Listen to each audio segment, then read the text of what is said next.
Question number 10, the Hon Paula Bennett. Thank you. My question is to the Minister of Education. What is the percentage increase in student enrolments at tertiary institutions in April 2018 compared to April 2017, according to the most recent data released by the Tertiary Education Commission? Mr Speaker, declining tertiary enrolments... Honourable Chris Hipkins. Thank you, Mr Speaker. Declining tertiary enrolments have stabilised so far in 2018. Domestic EFTS equivalent full-time students in student achievement component funded level 3 and above qualifications for the year to April 2018 were 0.2% below the previous year, compared to a decline of almost 6% between 2013 and 2017.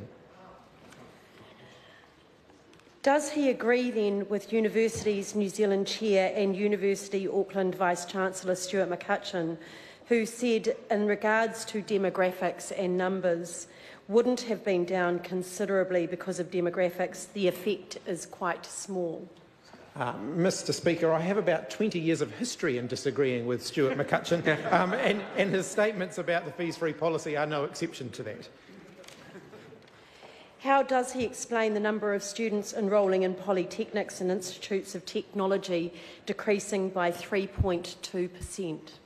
Mr Speaker, there's a very strong labour market at the moment, and history will show that there's a very strong correlation between participation in vocational education and training and a strong labour market. The decline in that area has been significantly less than it had been in previous years, but of course we've still got more work to do in that space. Supplementary. Does he believe that the spend of nearly $2 billion over 5 years will increase student numbers up to 15% like he promised a year ago? Mr Speaker, that's not what we promised. We budgeted very conservatively for the policy because behavioural change is very difficult to predict when you're introducing a policy such as this. What we do know is that 25,000 fewer students have borrowed for their fees this year. That is a successful outcome. Student debt has not increased by $150 million that it otherwise would have increased were it not for this policy. Supplementary.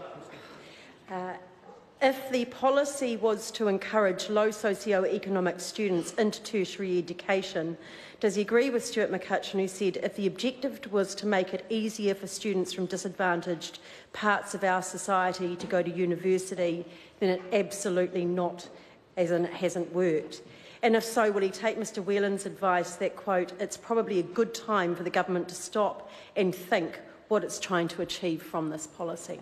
Mr Speaker, as I indicated in my earlier answer, no, I don't agree with Stuart McCutcheon on that. The government has been very clear, and the fees-free policy was very clear from the beginning, that we want to reduce the level of debt New Zealanders are starting their working lives with. That will have a significant equity benefit because those from lower incomes won't be put off studying by the astronomical cost that they currently face, and they will be able to be debt-free faster following their study, and they will therefore be in a position to buy a first home or start a family or those other things that they have been put off doing by the high levels of debt they currently finish their study and training from. It's also important to remember, Mr Speaker, that the majority of people who benefit from fees-free are not university students.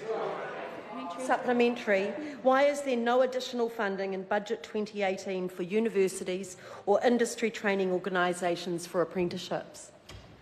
Mr Speaker, university funding and apprenticeship funding is demand-driven, so I don't accept the member's assertion. Joe Luxton. Is the change in overall enrolments in line with officials' estimates at the time the fees-free program was developed? Mr Speaker, yes.